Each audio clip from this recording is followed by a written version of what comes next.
The macabre history of the Grayson family, a sinister tale in the remote hills of eastern Oregon, hidden under generations of official silence, rests a truth so ghastly that local authorities kept it buried for more than a century. From 1852 to 1888, over 800 pioneers disappeared along a 20-mile stretch of the Oregon Trail, not from disease, not by accident, but at the hands of something far more malevolent. The Sacred Heart Chapel, a simple wooden building that promised salvation to the dying, was in reality the nerve center of the most methodical mass murder plot in American frontier history. What began as sporadic vanishings evolved into a family enterprise so calculated, so pitilessly efficient, it seemed to redefine evil. The Grayson family didn't merely kill for profit, they honed killing into an art. They kept meticulous records of each life taken, each family destroyed, each dream buried in shallow earth. Before we descend into the darkness that swallowed both the Graysons and their victims, I need a moment from you. This channel isn't for everyone. Only those willing to confront the most disturbing truths America tried to forget. If you're among the few who can face these revelations, subscribe now and drop a comment with the state you're listening from. Your support helps us exhume stories others won't dare touch. Now we travel back to 1852, when the Oregon Trail offered hope, yet delivered horror. Like a lifeline stretched across the frontier, the trail carried dreams west through 2,000 miles of unforgiving wild. For thousands of families who sold everything for a new life, each mile carried equal measures of hope and peril. Disease, starvation, and disaster claimed countless souls. But in Oregon's rolling hills, death wore another face, a face that smiled with Christian compassion while appraising the value of a family's worldly goods. The peak year for Oregon Trail migration, 1852, saw more than 50,000 souls braving the route west. By the Blue Mountains, most wagon trains had already covered nearly 1,800 miles. Families were spent, supplies dwindled. The weakest fell to trail fever, dysentery, and other ailments that turned ambition into a desperate fight for survival. It was amid this vulnerability that Father Maury Grayson founded the Sacred Heart Chapel in 1851. Weathered, wood perched on a hill above a natural stopping place along the trail where travelers rested their oxen and buried their dead. To passing pioneers, that chapel looked like Providence, a beacon where they might find spiritual comfort and, if needed, a proper Christian burial.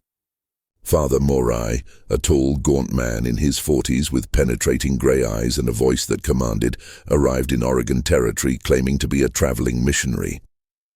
He spoke eloquently of his calling to serve westbound families, and his scripture flowed convincingly enough to win over even the skeptical. At his side stood his devoted wife, who took the name Sister Constance, her gentle manner and apparent medical skill making her indispensable to families with sick children and dying kin. Completing the trio was Brother Ezekiel, Maury's younger sibling, whose presence would soon become synonymous with both salvation and damnation. Where Maury projected the commanding aura of leadership, Ezekiel was practical, good with his hands, adept with livestock, always ready to help repair wagons or tend animals. Together, they crafted an image of Christian charity that drew desperate families like moths to flame. The chapel itself was modest, yet cared for, built of local timber with a small cemetery beside it. Inside, rough-hewn pews faced a simple altar beneath a wooden cross Maury claimed he had carved. Most distinctive, though, was the unusually large basement, a space the Graysons explained away as storage for supplies to aid destitute travelers. The surrounding country had little in it, scattered homesteads and a small trading post 15 miles east. The isolation served the Graysons well, fewer witnesses, less interference. Local settlers who met the family generally praised them, generosity, Christian devotion. Who else would spend their lives ministering to dying strangers in the middle of nowhere? What made the Graysons so effective was their intimate grasp of the trail's brutal realities. They knew that when families reached their hill, many were sick, undersupplied, and hollowed out by months of hardship. The Graysons positioned themselves as the answer, not just spiritual shepherds but practical helpers offering medical care, provisions, even temporary shelter for those too weak to press on. Denomination rarely mattered to the desperate. Methodist, Baptist, Presbyterian, no matter the stripe, the Graysons adapted. Morai knew Protestant traditions well and could quote scripture in whichever cadence best soothed his listeners. That flexibility was crucial on the frontier, where survival eclipsed sectarian lines. The first disappearance on record dates to September 23, 1852, though investigators wouldn't piece it together for decades. The Morrison family, James, his pregnant wife Elizabeth, their 3 children, and Elizabeth's elderly father had traveled with a wagon train that dispersed after entering Oregon.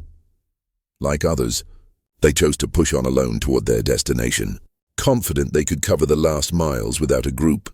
When their wagon's axle snapped 2 miles from Sacred Heart Chapel, it felt like divine intervention. Territorial records later quote James Morrison saying the chapel appeared like a gift from the Almighty as he spotted it from the ridge where the wagon failed. Brother Ezekiel, uncannily adept at arriving precisely when needed, reached them within hours. Brother, he intoned in his slow, measured way, the Lord set you near our humble chapel for a reason. Sister Constance has birthed many babes, and your Elizabeth looks ready any day. Father Morai would count it an honor to shelter you while we mend your wagon and prepare for the blessed arrival. The Morrisons accepted, moving into the small cabin next to the chapel, kept, conveniently for just such occasions, for 3 days. Nothing seemed amiss. Sister Constance tended Elizabeth with a gentle hand. Ezekiel helped James with repairs. Morai comforted the anxious family. The children played in the yard. Elizabeth's father, Samuel, rocked his aching bones in the cabin chair. On day 4, the shift began. Samuel fell ill first, severe stomach cramps, nausea. Sister Constance called it trail sickness, a catch-all for the journey's plagues. She began administering blessed remedies she mixed from herbs and supplies kept in the basement. The Lord offers healing through nature's bounty, she'd say, stirring her concoctions. But the body must sometimes purge its toxins before relief. Within hours of her medicine, Samuel worsened, skin turned ashen, breath labored, violent vomiting and diarrhea. Alarmed, James suggested they seek help at the trading post to the east. But Father Morai urged patience. Brother James, he said, laying a steadying hand on his shoulder, I've seen this sickness many times. It must run its course. Moving him now would surely kill him. We must trust the Lord's timing and Sister Constance's gifts. By day 6, 7-year-old Tommy showed the same symptoms. Soon 5-year-old Mary as well. Sister Constance toiled tirelessly. More remedies, purifying treatments, keeping vigil over the failing. To James and Elizabeth, still unstricken but exhausted, the woman seemed a saint sent by God. The truth was far darker. Those blessed remedies contained carefully measured arsenic, procured from local mining operations under the pretense of pest control. The cramps, nausea, discoloration, and organ failure mimicked trail diseases perfectly, rendering the deaths nearly undetectable to families already numbed by frontier loss. Samuel died on day 7, Tommy on day 9, Mary on day 11. Each passing drew a flourish of Christian ritual from Father Morai, moving words about joining the Heavenly Father and finding peace after earthly trial. The shattered survivors, grateful for spiritual comfort, never questioned the rapid succession. Entire families, after all, had fallen to disease on the trail. What they didn't see. Each night, after tears and prayer subsided, Ezekiel combed their belongings, making detailed lists of anything of value. The Morrisons had been comfortable in Missouri. Their wagon carried fine furniture, quality tools, heirlooms, and gold sewn secretly into James's clothing. On day 12, James himself began to show the telltale signs. Elizabeth, early in labor and terrified she'd lose her husband too, begged Sister Constance to save him. The reply, later remembered as chilling by those who uncovered the scheme, was this: "My child," Sister Constance said, holding Elizabeth's trembling hands, Some illnesses are God's call home. We mustn't question his wisdom, only trust his mercy. Your husband will join your babies in paradise, and you will raise your new child knowing they await you in glory. James Morrison died on day 14, just hours before Elizabeth birthed a son who lived only long enough for Moray to baptize him. 3 days later, Elizabeth succumbed as well. In under 3 weeks, the Morrison family ceased to exist. To any outsider who asked, the Graysons had a tidy account. The Morrisons, sick and spent from the trail, had caught a virulent dysentery that sometimes wiped out whole families and died despite the best efforts of Christian caregivers who risked themselves to help. Moray gave them proper burials. Their possessions were consecrated to the Lord's work, a pious phrase for theft, but that was only the beginning. The Graysons had discovered a truth that would transform their lives and terrorize the trail for 36 more years. Murder, when planned well and cloaked in religion, could be enormously profitable. Their first annihilation taught hard lessons that shaped decades of method. They learned isolated families were easier prey than groups, that gradual arsenic poisoning mirrored common ailments, and that religious authority granted near limitless credibility to the grieving who needed someone, anyone, but God to blame. Most of all, they saw the trail as an endless supply of victims who might not be missed for months, if ever. Unlike settled towns, where disappearances sparked quick inquiry, the trail teemed with transient families whose whereabouts were unknown to kin back east. A family vanishing in Oregon might not be expected to send word for 6 months or more. And when silence stretched on, frontier dangers offered ample excuse. In the months after the Morrisons, the Graysons refined their operation with methodical care, patterns and procedures set like clockwork. Ezekiel rode the approaches, scouting targets. He looked for wealth, for those traveling alone or in small clusters, and especially for illness or breakdowns, a pretext to offer help. Sister Constance perfected dosages and delivery, seeking maximum effect with maximum deniability. Arsenic dissolved easily, in herbal teas, tinctures, even communion wine, simple to administer to entire families disguised as spiritual or medical care. Meanwhile, Moray polished the psychology that kept victims compliant while loved ones died. He read denominational tells and adjusted theology on the fly. To Methodists, divine healing and prayer. To Presbyterians, predestination and God's inscrutable plan. To Baptists, personal salvation and the hope of reunion in heaven. The chapel, too, changed to suit murder. The basement was expanded and partitioned, one area for stowing victims' goods, one for preparing solutions, a third serving as a temporary morgue while they chose disposal. Behind the grove, they dug unmarked graves. Eventually, hundreds would lie there. The winter of 1852-1853 gave time to plan.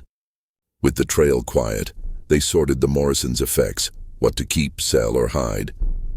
They made first contact with black market buyers in larger settlements, men who asked no questions. Ezekiel excelled here. His honest face sold the lie. He was handling the property of families who had died natural deaths or decided to return east. He spread sales across communities, matched buyers to goods, fine furniture to the well-heeled settlers, tools to working farmers, jewelry and precious metals to specialist merchants. By spring 1853, amateurs had become professionals, predators with a sophisticated grasp of their craft. They'd solved problems of selection, method, disposal, and profit. Most importantly, they'd built a public image that placed them above suspicion. Spring brought traffic and fresh opportunity. Their second triumph came in May, the Hoffman family. German immigrants with limited English, traveling with a wagon full of valuable possessions, fine tools, quality textiles, and a heavy purse of gold. In many ways, the Hoffmans were perfect. Language barriers made them dependent on the Graysons. Foreign customs made them seem exotic and suspect to others. Visible wealth made them tempting. Limited English dulled the subtle warnings and muted any cry for help. Patriarch Heinrich Hoffmann, a skilled clockmaker, carried his trade to start anew in Oregon. Wife Greta was pregnant with their fourth. 3 children ranged from 6 to 12. When wagon troubles forced them to seek aid near Sacred Heart, the Graysons refined their craft again. This time, Sister Constance didn't wait for illness to arrive. She began small arsenic doses immediately, disguised as preventive remedies to ward off trail diseases. She persuaded them that her blessed protection would keep them healthy as they recovered. "My God," Heinrich said in broken English when offered the medicine, "you are so kind to strangers. God will bless you." "God has already blessed us," Sister Constance replied smoothly, "by letting us serve his children in need." The Hoffman murders took nearly a month, but the longer span let the Graysons inventory fully and plan how to unload the clockmaker's tools and goods. It also allowed a close study of routines and relationships, knowledge they would leverage again. By year's end, they had murdered 3 families, 16 souls, and had begun to treat their work like any other profitable business. Records followed, not just possessions, but methods, mistakes, successes. Decades later, investigators found those ledgers in hidden basement compartments, horrific windows into a mechanized evil. In Marai's precise hand, entries recorded each murdered family, names, dates, goods, disposal methods, and profits. The tone was cold, businesslike, human life reduced to inventory. A typical entry: Morrison family, 5 souls departed, Septoct 1852.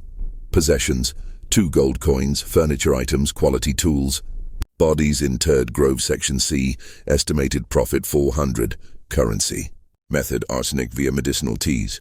Duration 17 days. Lessons: reduce dose frequency to extend timeline, lessen suspicion. As word of the Graysons' charity spread, victims began seeking them out. Families who'd heard of the kind Christians ahead, sometimes made for Sacred Heart specifically, walking right into a well-laid trap.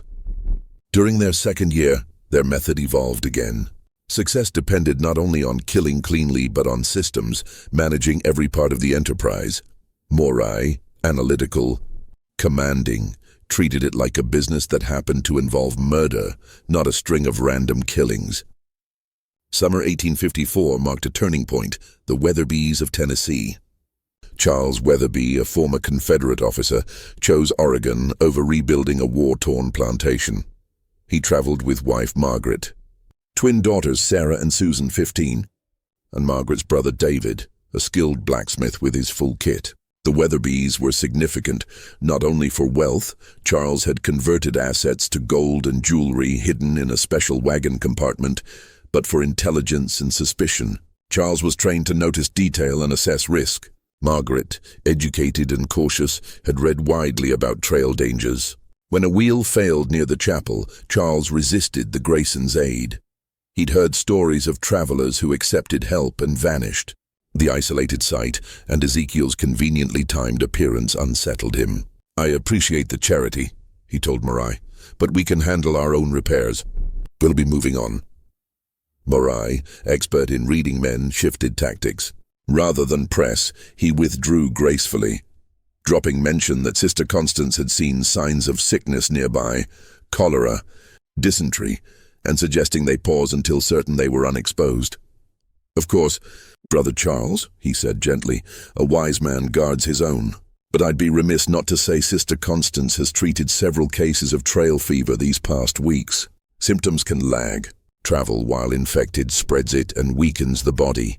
The seed of disease did its work." Margaret, exhausted and worried for her daughters, wavered.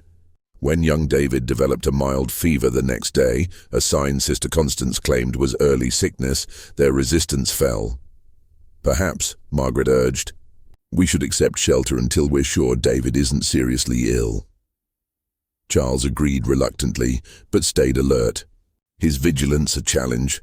Unlike prior victims, Charles watched everything, asked pointed questions about the family's past and the fate of those who sought their help.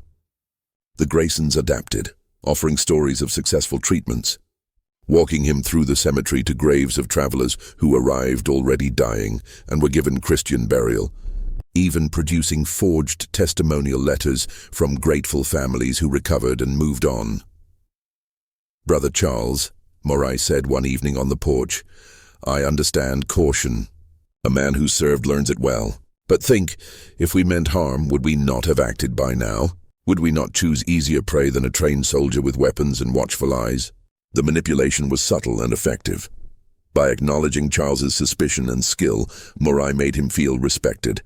By asserting he was a difficult target, he made targeting seem unlikely.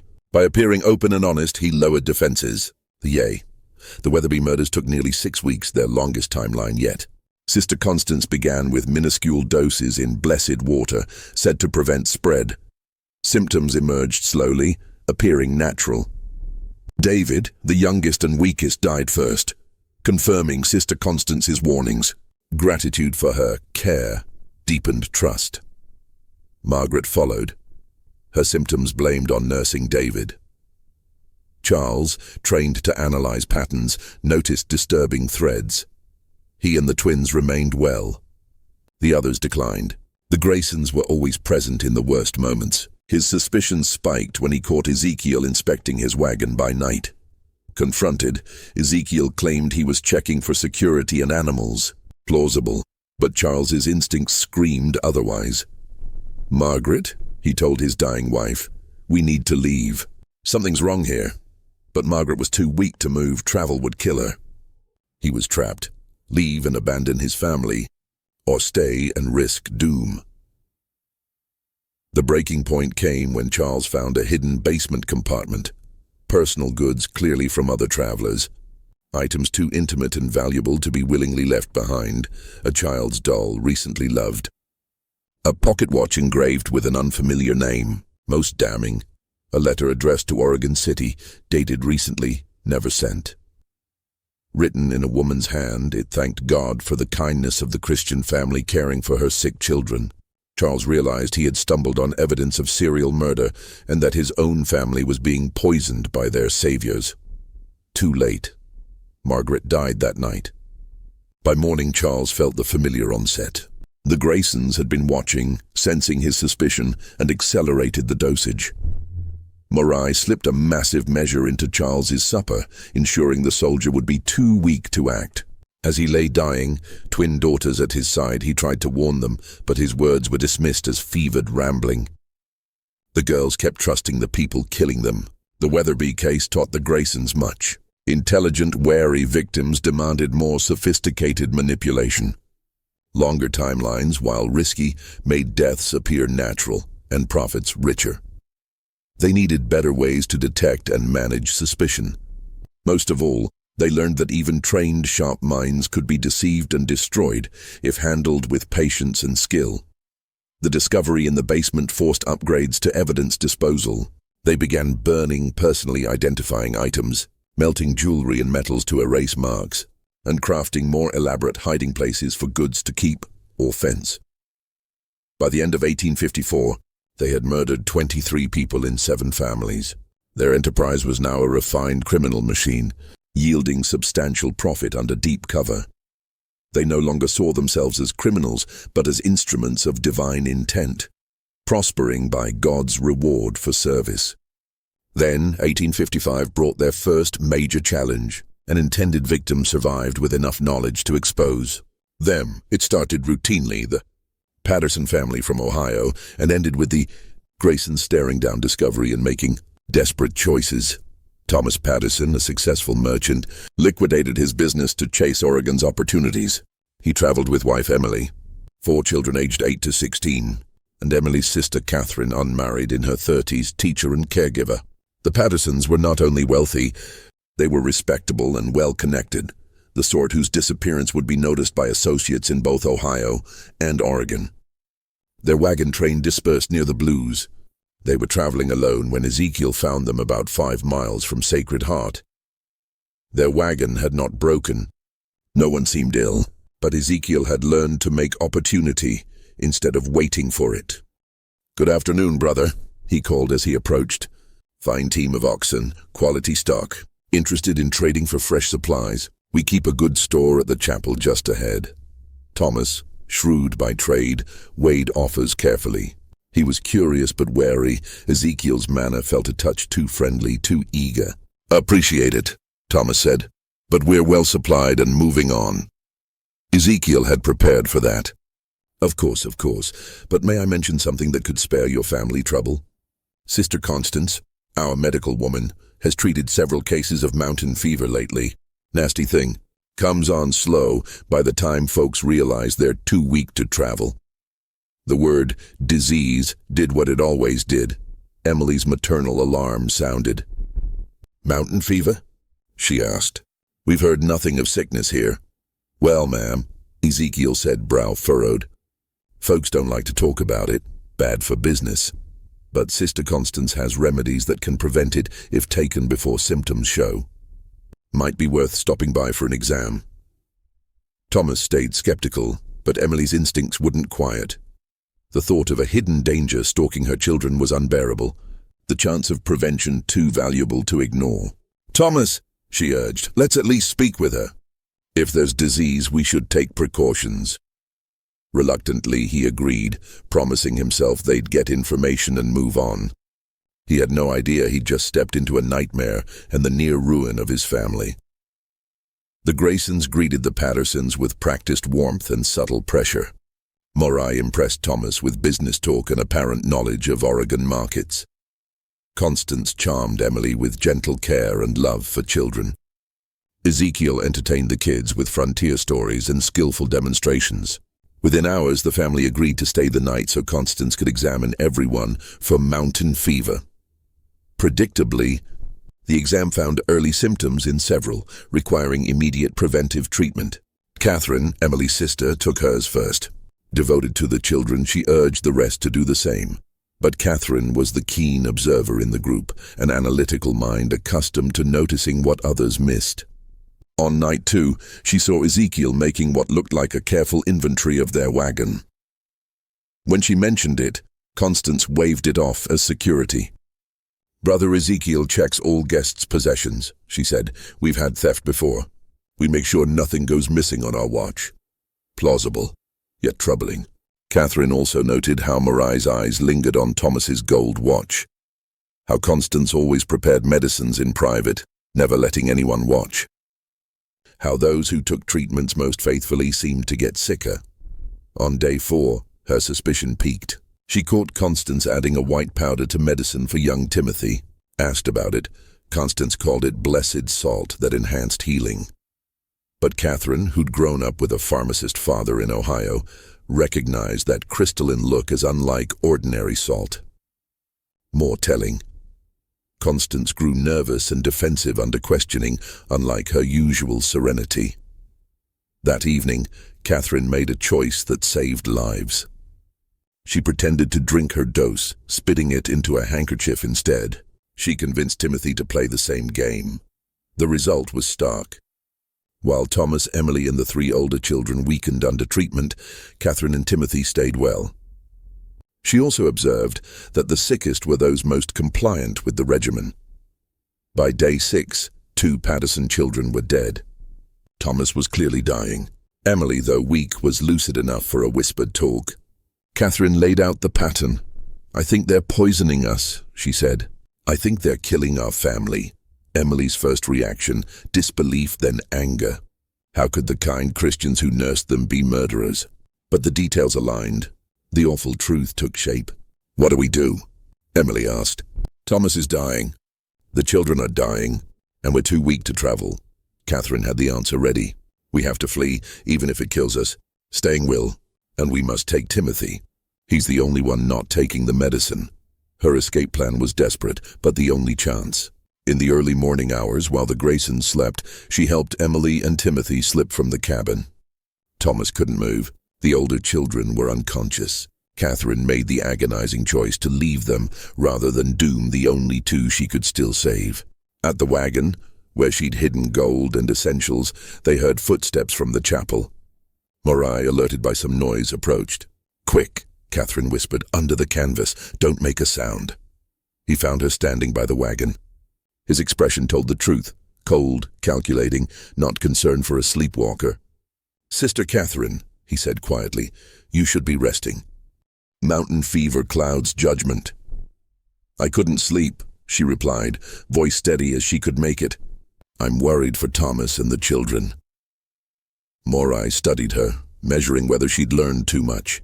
"Perhaps," he said at last. "Sister Constance should prepare a stronger remedy, something to help you rest." Catherine heard the threat. He meant to kill her now, not later. "That's kind," she said, "but I'll try to sleep naturally." "I must insist," Morai answered, hand moving beneath his coat. What followed haunted Catherine for life. As Morai stepped closer to force her back, Emily emerged from behind the wagon, weak from poison but holding Thomas's pistol. "Step away from my sister," she said, voice thin but firm. Morai turned toward the new threat. In that instant, Catherine snatched a heavy iron tool and struck him across the head. Not fatal, but enough. The women and child scrambled onto the wagon and fled, just as Ezekiel burst from the building, roused by the commotion. Catherine's last sight as they jolted away was Ezekiel sprinting toward the cabin, likely to finish what the poison had begun. The escape became a waking nightmare, fear, exhaustion, grief. Emily drifted in and out of consciousness. Catherine drove, tended Timothy, and watched the trail behind. They had no clear path, only the desperate need to find help before pursuit or the poison claimed Emily. For 3 days they wandered unfamiliar tracks, following old hunting paths, praying to meet travelers or a settlement. Timothy barely spoke, traumatized. Emily called for her dead children and husband in fevered whispers. On day 4, they met a military patrol from Fort Dallas, out investigating reports of Indian activity. Catherine's story sounded impossible, murder and poisoning at a chapel. The patrol leader suspected delirium, but Catherine carried proof. A vial of Constance's medicine, samples of the white powder, and several wagon items she'd seen Ezekiel suspiciously examine. Most important, Emily herself, her symptoms matching arsenic poisoning. The investigation that followed uncovered the scope of the Graysons' crimes and showed the survivors had escaped just in time. Soldiers found Thomas and the 3 older children dead, clear arsenic signs. The Graysons had vanished, carrying most of the hidden hoard. The basement revealed the system. Storage rooms packed with possessions from dozens of families, carefully sorted and catalogued. Most shocking were Morai's ledgers, each family logged with cold precision. The Pattersons were victim group 37.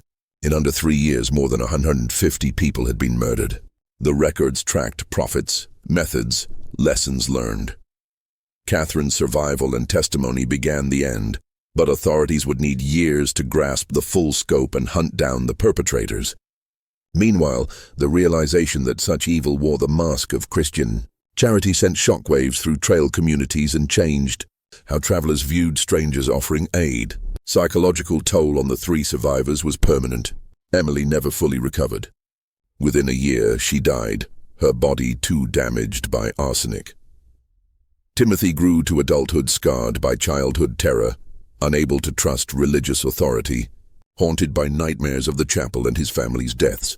Catherine became consumed with exposing the Graysons and bringing them to justice, testifying to soldiers, territorial officials, and federal marshals.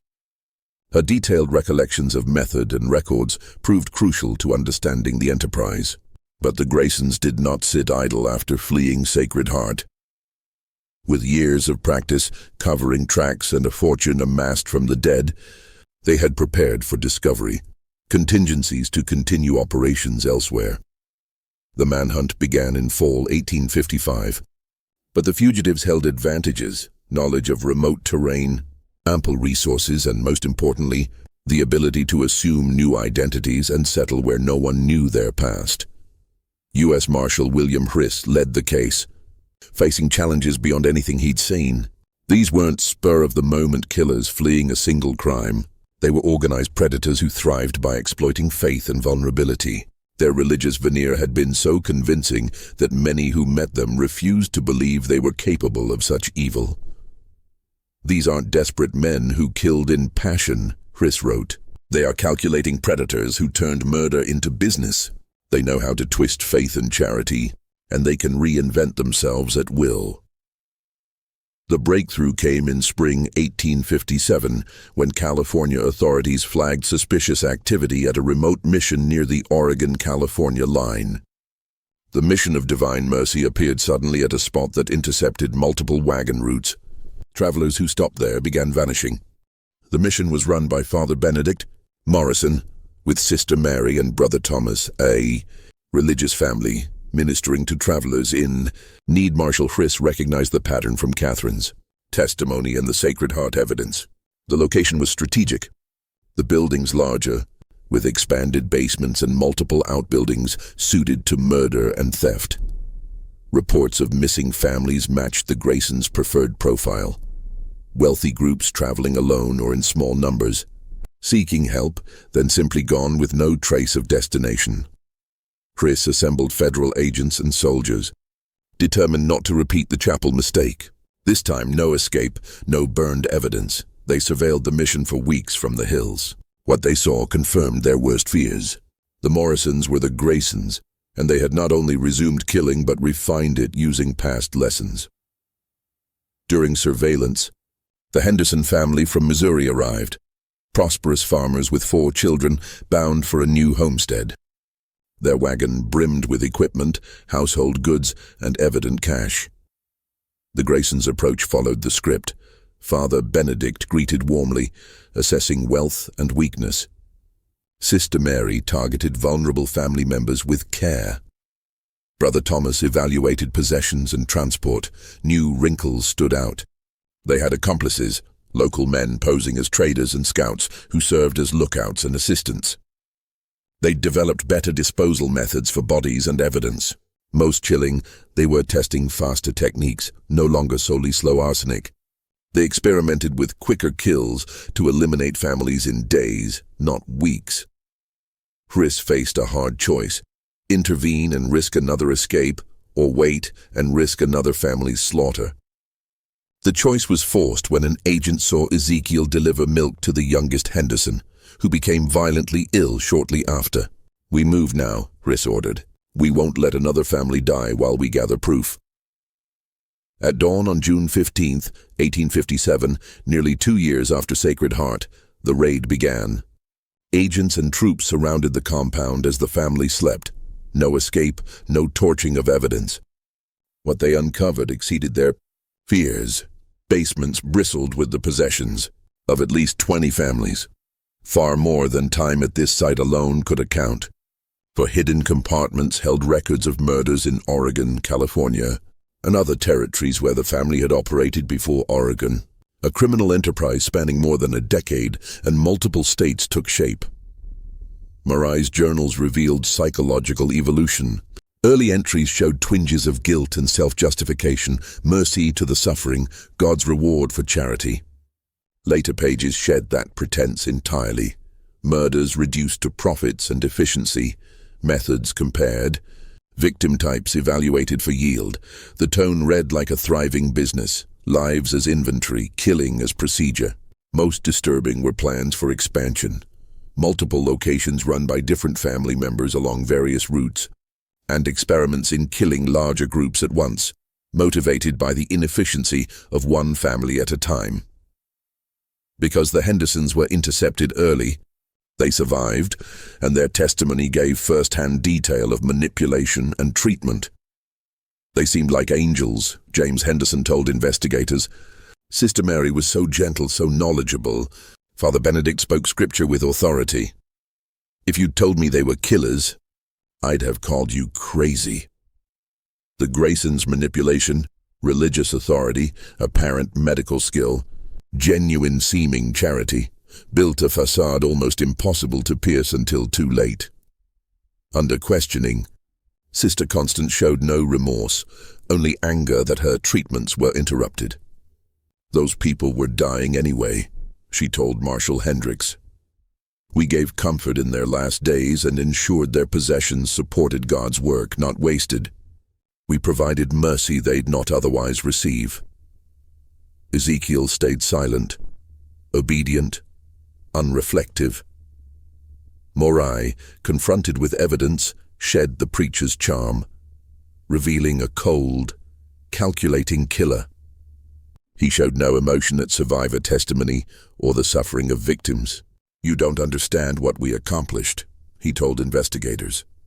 "We culled the weak and diseased. We redistributed wealth from those who couldn't protect it to those who could. We gave spiritual comfort to those who would have died horribly anyway. We were instruments of natural selection and divine will." As investigators linked records to disappearances across the West, the scope ballooned: vanished families, isolated graves, mysterious illnesses at remote religious posts, all fitting the pattern. By the end, authorities tied the Graysons to more than 800 murders across multiple states and territories, the true number likely higher, given transient victims never reported missing. The trial began in September 1857 and quickly became one of the frontier's most sensational proceedings. Prosecutors faced a challenge: crimes expertly concealed, victims dead. The key was Morai's meticulous records, detailed accounts of victims, methods, stolen goods, and profits. In his own hand, with facts only the killers could know, those ledgers functioned as irrefutable confessions. Catherine Patterson's testimony provided the how, the step-by-step method and psychological control. The Hendersons proved the murders continued after Sacred Heart, refined and accelerated. Physical evidence at both sites, other families' possessions, poison tools and supplies, maps to unmarked graves, and correspondence with fences filled out the picture. The defense tried to argue legitimate care for the sick, deaths from trail diseases, and goods acquired by purchase or bequest. But the prosecution showed the death patterns were statistically impossible absent foul play. Medical experts testified symptoms fit arsenic, not cholera or dysentery, and above all, the records themselves made plain that this was murder for profit, not charity. The 6-week trial drew national attention. Papers across the country covered the systematic murder of trail families by false missionaries. The case exposed migrants' vulnerability and how predators could weaponize trust and desperation. Father Marai Grayson was convicted on multiple counts of murder and sentenced to hang. Sister Constance received life imprisonment, among the earliest frontier women so sentenced. Brother Ezekiel, convicted as accessory, drew 20 years in territorial prison. Their sentences ended one of the most horrific enterprises in frontier history, but the fallout rippled far beyond the immediate victims. Travelers grew wary of help from strangers. Military patrols along major routes increased. Religious communities were forced to confront a hard truth, that faith and charity could be twisted by those who knew how to manipulate them. Legitimate missionaries found their work met with suspicion as people struggled to distinguish real charity from predation. The Grayson case also laid bare weaknesses in frontier law enforcement and communication. For a decade, they operated undetected, partly because authorities across territories had no effective way to share intel on suspicious activity or missing persons. Reforms followed: better interterritorial communication and more systematic approaches to investigating disappearances. Catherine Patterson, whose survival and testimony proved pivotal, never fully recovered. She spent her remaining years pushing for traveler protections and helping lawmen investigate suspicious remote ministries. Her nephew, Timothy, the child who survived, grew into a man marked by trauma. He never married, never had children, and worked as a frontier guide, helping families avoid the dangers that destroyed his own. The physical sites of Grayson infamy were erased. Sacred Heart burned in 1858. The mission of Divine Mercy dismantled and repurposed. But the psychological shadow lingered for generations. Families across the West told cautionary tales of false missionaries, warnings against trusting strangers who offered help on lonely trails. The case raised troubling questions about evil's nature and ordinary people's capacity for extraordinary crime. Marai, Constance, and Ezekiel weren't drooling madmen. They were intelligent, articulate, and convincing pillars, while systematically murdering innocents for more than a decade. Their ability to sustain a benevolent facade while engineering mass death challenged assumptions about human nature and religious authority. Evil, the case showed, can be methodical, organized, and long-lived, disguised as virtue. Perhaps worst of all, the Graysons believed themselves justified, eliminating weak and diseased travelers and redistributing wealth to worthier hands. That self-righteousness, void of remorse, revealed a moral rot more dangerous than simple greed. The Grayson murders remind us that the frontier was shaped not only by courageous pioneers, but also by predators who exploited trust. The 800 lives taken by these false missionaries form a dark chapter in westward expansion, one that exposes the extremes of human good and human evil. Their story stands as a testament to vigilance, a warning against blind trust, and a measure of the terrible cost when evil cloaks itself in righteousness. In the end, the Graysons remind us that the most dangerous predators are often those who know precisely how to exploit our noblest instincts for their own malice. More than a century and a half after the Graysons met justice, their tale still haunts the American West's memory. The families they ruined, the trust they betrayed, and the lives they cut short remain proof that evil flourishes wherever human desperation opens a door. The courage of survivors like Catherine Patterson, who risked everything to tell the truth and seek justice, offers a counterpoint to that darkness. Her testimony not only brought killers to account, it saved lives by alerting authorities and the public to predators wielding religious authority as a mask. In remembering the Grayson crimes, we honor not only the dead, but the living who fought back and made justice possible. Their story reminds us that even in humanity's darkest hours, some will still rise for truth and refuse to let evil go unchallenged. What do you make of this chilling chapter from America's frontier past? Does it change how you think about the romantic tales of westward expansion? The Graysons' systematic exploitation of Christian charity exposes the blackest corners of human nature and the awful cost of misplaced trust. If this story gave you chills and made you reconsider the perils lurking along the old trails, share it with a friend who loves dark history. Tap like to support work that drags these buried horrors into the light. And subscribe so you don't miss the disturbing truths that shaped America's past.